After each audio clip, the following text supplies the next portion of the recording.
The Spinosaurus Nursery is finally complete. Should be getting a call from the boss soon. Can't wait to tell him the good news. Sir, I think your phone is ringing. Speak of the devil? Oh, that's not my phone. It must be yours. It's not mine. What? Well, whose is it then? Huh? Oh my God!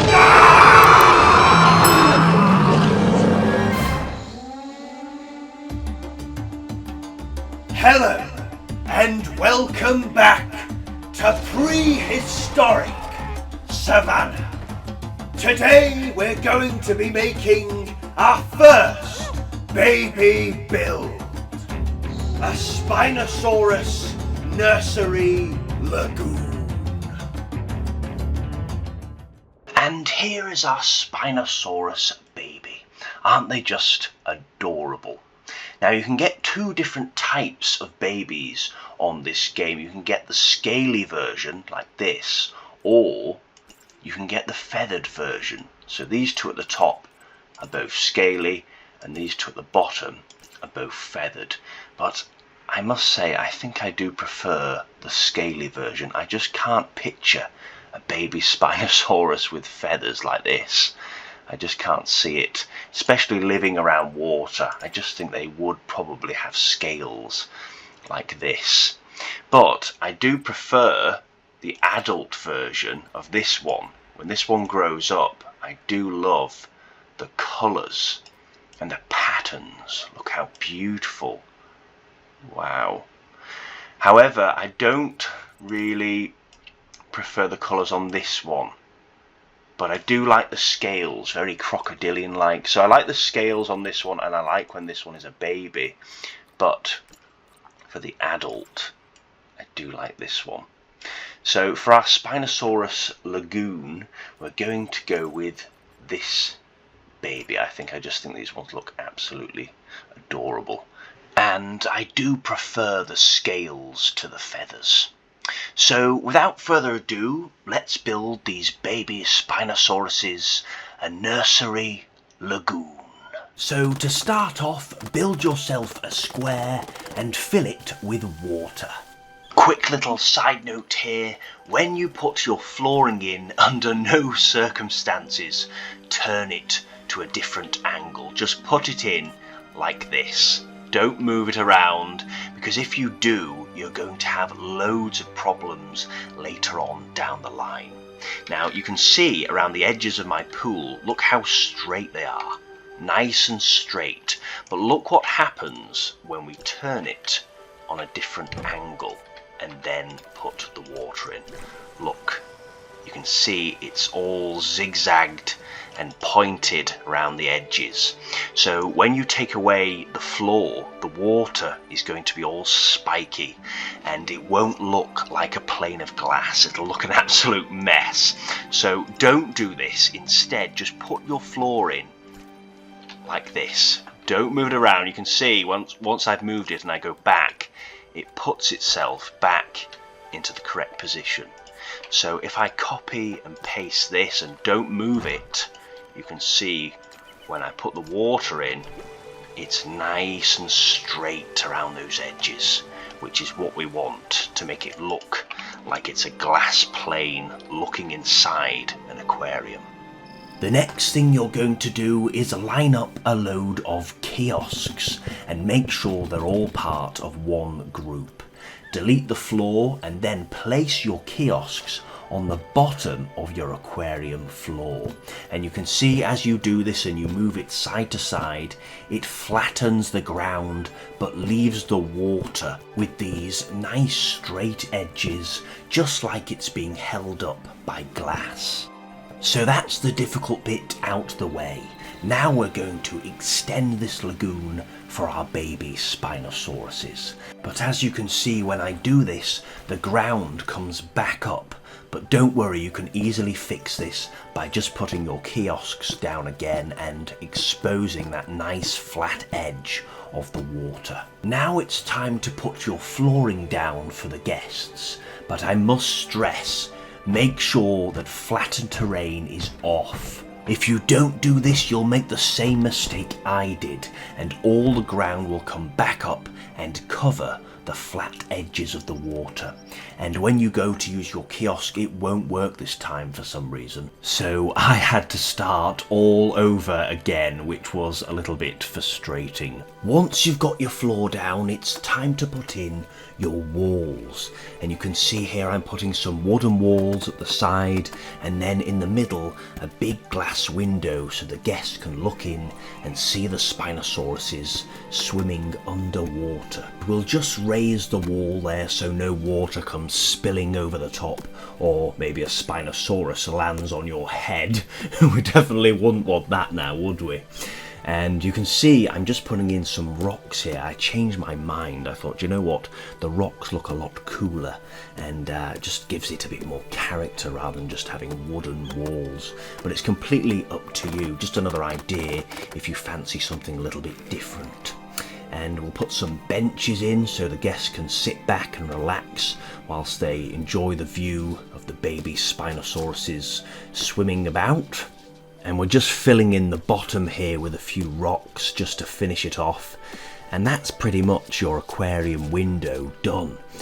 So we'll now move on to the next section. We're going to start putting in the path.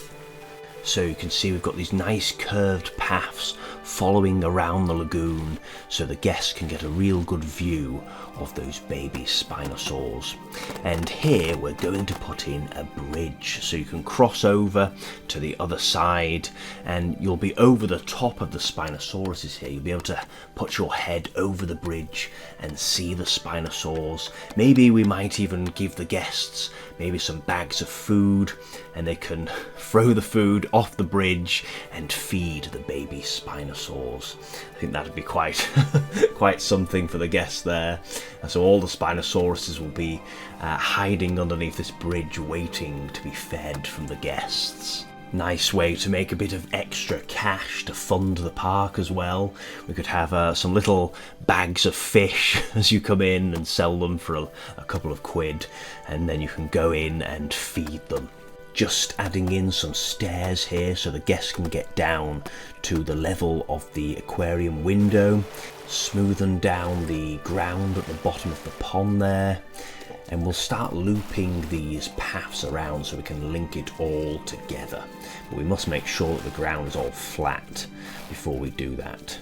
Every now and then when I was building this enclosure, I kept forgetting that it's for a baby. I kept thinking, God, this is a small enclosure, and then I'd remember, oh, it's alright, it's for a baby Spinosaurus. But it is great, this new update, isn't it? It's absolutely fantastic. Baby dinosaurs. You know, it's what we've wanted for a very, very long time. And it makes me wonder where the future of this game is going. I wonder if we'll have breeding further down the line. Imagine that, if we got dinosaurs doing mating displays. That would be really interesting. Imagine a male Spinosaurus, maybe his sail turning into bright, beautiful colours as it comes into the breeding season, and then flashing it towards the female Spinosaurus, trying to impress her. And then maybe later on they can start to lay eggs and build a nest. In fact, we've actually done this. We've actually made our own nests. If you want to have a look at them, we've got a nest building tutorial if you want to build your own nests until that update comes. Well, I'm hoping that update comes, because that would be really, really cool. Is there anyone here who remembers or played Zoo Tycoon 2?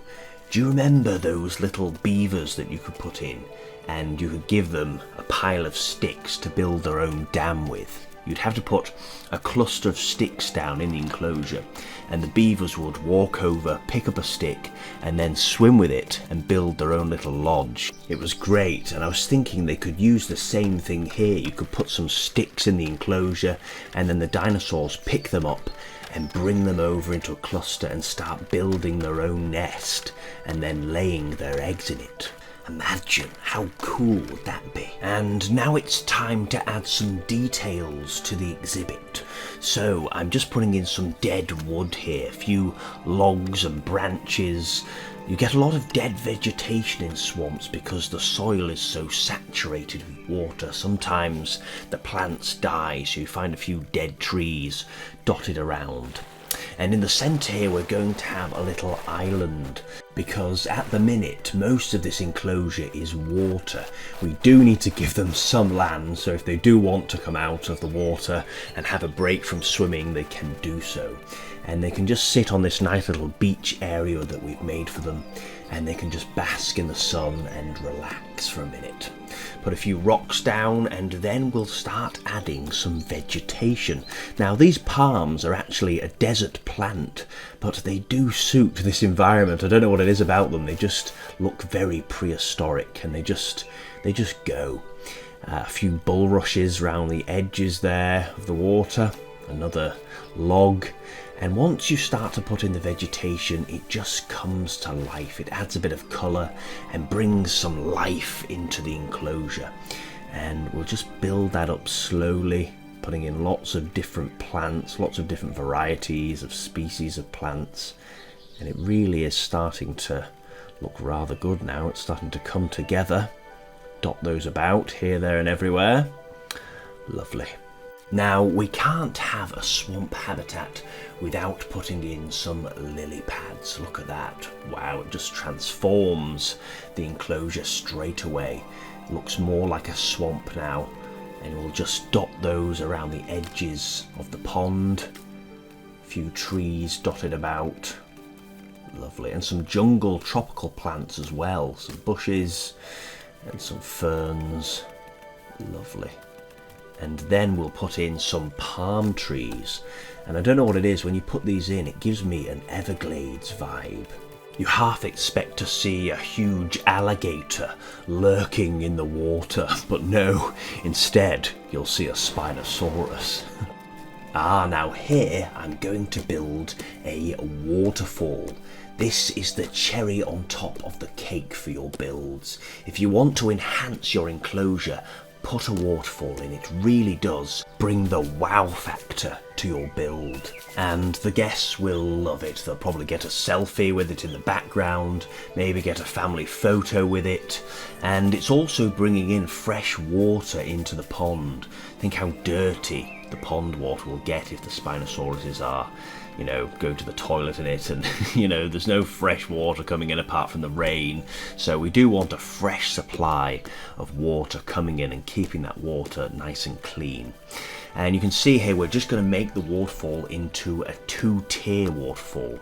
So there's that big drop there into this smaller pool at the top, and then it's going to split into 2 separate waterfalls. So put this big rock in the middle, and then the water is cascading around that and falling into 2 separate areas.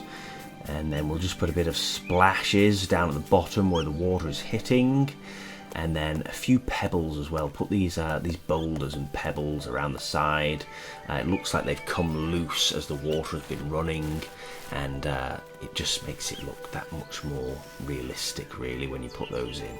Now for some plants, and there's lots of cracks and crevices here where plants can get their roots in, so you want to put plenty of vegetation. If you look at waterfalls as well, because it's so wet, the plants are getting plenty of water. They're all getting a really good drink. So lots of plants tend to cling on to the sides of rocks near waterfalls. So don't be shy, put in lots of little tiny plants to really make it feel real. And then on the edges here you can see I'm putting in some bigger plants that can actually grow in the ground. I don't think these big ones would be able to grow in the cracks and crevices there. They're much bigger plants. Their roots have to go really, really deep. And we're just filling in the section here. We're just going to put some bushes in to fill in the backdrop. In here, in this bush, we'll put a fence in to stop the Spinosauruses from getting out of their enclosure, but you won't be able to see it because it'll be thick within the vegetation. And we're doing the same on the other side here. Lovely. Very nice. It's coming together now. I'm really pleased with that waterfall, I think it looks rather good actually. And then we'll just put the fence in. Marvellous. It's starting to slowly come together. Very good. Anyway, as we continue to build this enclosure, let's talk a little bit about some baby Spinosaur facts. So, before they're born, their parents would lay a clutch of around 20 eggs. This is similar to many other theropod dinosaurs. Many scientists believe that T-Rex and Velociraptors could have laid up to 20 eggs in their nests. And each egg is estimated to be around 17 inches long, which is absolutely massive. So you've got 20 of these huge eggs, and we don't know if Spinosaurus would have laid them and looked after them, or whether they would have just laid them and left them. We don't know, but a lot of dinosaurs were very good parents, so it's quite likely that the Spinosaurus parents would have stuck around and maybe looked after their babies. If you look at the closest living relatives of dinosaurs today, the birds and crocodilians, they do look after their babies, especially birds. Birds will bring food to the nest and they'll sit on the eggs and keep them warm. And when you look at crocodiles, they'll actually go up to the nest when the babies are calling and they'll dig them up, they'll help them get out of the nest. And they'll also protect them as well. If you go near a crocodile's nest, the mother will ferociously protect them. So I can imagine Spinosaurus being pretty good parents. Not all dinosaurs were good parents, some were pretty rubbish. When you think about sauropods, they just laid their eggs and just left them. But I think that Spinosaurus possibly could have gone and got fish and brought it back, maybe regurgitated it for the babies. And if scavengers or predators were lurking around, they probably would have also defended them as well. Good luck to anyone that's trying to get in between a mother Spinosaurus and her young. So who knows, maybe they would have stayed in the nest and got food brought to them like birds, or maybe it would have been more like crocodiles, where the mother would have just picked them up and took them to the water and said, right, crack on, get busy hunting or get busy being eaten. Because Spinosauruses would have had to grow up pretty fast. At this time period in Africa, there are tons of predators lurking around. In the water, you've got Sarcosuchus and other crocodiles. You know, one giant crocodile isn't enough. You know, we'll also have regular sized crocodiles lurking around. You've got other Spinosauruses that may even eat the babies. You've got Carcharodontosaurus, a massive predator which would just eat these babies as a snack.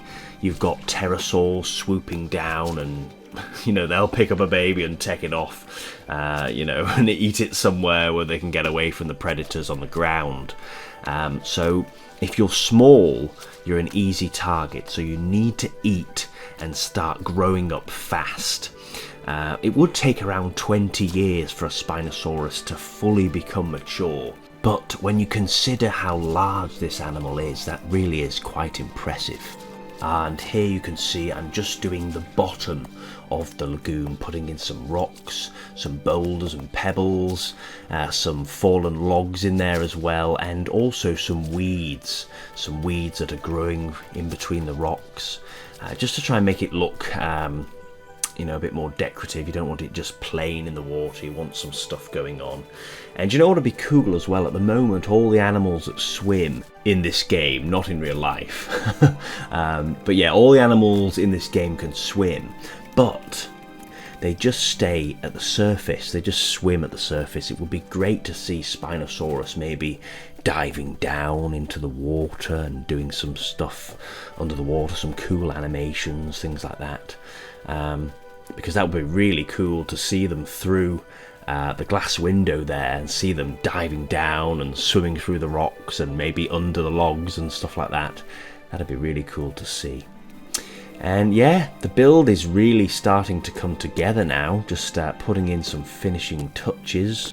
We've just got to fill in this gap here. All this section here, this big open gap, is going to be filled in with rocks. So I'm just going to put those in now and try to make it look as natural as possible. Lovely. So yeah, I think this is going to be a really nice nursery for our baby Spinosauruses, and they can be looked after in here because, you know, when they're outside in that big open lake, it'll be hard to catch them in case they catch any diseases. You've got to remember these animals lived on the planet, you know, millions of years ago, so some of the diseases that are around today, their immune systems might not be, you know, able to cope with them. So if we keep them in this nice little nursery, the staff can monitor them and check that they're all right, and hopefully all of them will make it to adulthood, and then we can take them back into the big lake that we've made for them and can join their parents. And then we'll have 20 Spinosauruses, 22 including the parents. So we'll have a lot of Spinosaurs in this lake, but it is a very big lake. You can see there I'm just putting in some vegetation in the cracks and crevices there of that rock. Lovely. And here at the back I'm just going to put in a bit of a backdrop. It looks a bit silly just it being a cliff and nothing behind it, so I'm putting some vegetation, and you can see I've also lifted up the ground there, so that just looks like it goes off into a, you know, into the jungle, and it just looks a bit cooler than it just being nothing behind it. There we go. Very nice. So yeah, I think they're going to love this little enclosure that we've made for them. And also it gives the guests an opportunity to actually see the babies. Out on that big lake, the babies will probably be hiding in the bushes and you won't see them, you won't even get a glimpse of them. So here you can actually get up close and personal and see what a baby Spinosaurus actually looks like. And there's plenty for them to do as well. We've got that lovely waterfall for them. We've got their own island, lots of shallow water to swim around in, and deep water to dive down in as well. So yes, I think it's the perfect little training ground for our little babies. And now I'm just going around the edges of the enclosure. So this isn't actually the exhibit, but it just helps immerse you in the enclosure. If it's just a grass field and nothing there, it doesn't really make you feel like you're in the habitat with the animals. So what I'm doing here is just building up a load of vegetation. I'm starting with the smallest stuff first and then building up to taller trees in the background. Really make it nice and thick, lots and lots of vegetation to really make you feel like you're immersed in this environment. And just add a few palm trees in there, some toilets. And I was going to put food here, I was going to put a restaurant, but then I thought, you know what, this area is probably going to become very busy because everyone is going to want to see a view of a Spinosaurus under the water. So yeah, I think we'll give it a miss. Instead we'll have some vending machines, so you can still have a snack. But yeah, we're not going to put a restaurant here. This area will just be so overcrowded. Now with this section I was really struggling. I didn't know where to put things. I knew I wanted to put this Spinosaurus carving out of wood. I knew I wanted to put that in, but I didn't know where. Sometimes you just have to fiddle around a bit and experiment, and then all of a sudden it just clicks and everything just finds its place. So you can see here I've put these palm trees at the back, some more benches because a lot of people are going to come around here, so you need more seating. And then instead of having that carving at the back there, I'm going to make it look like it's actually made out of stone. You can see it blends in with the stone there.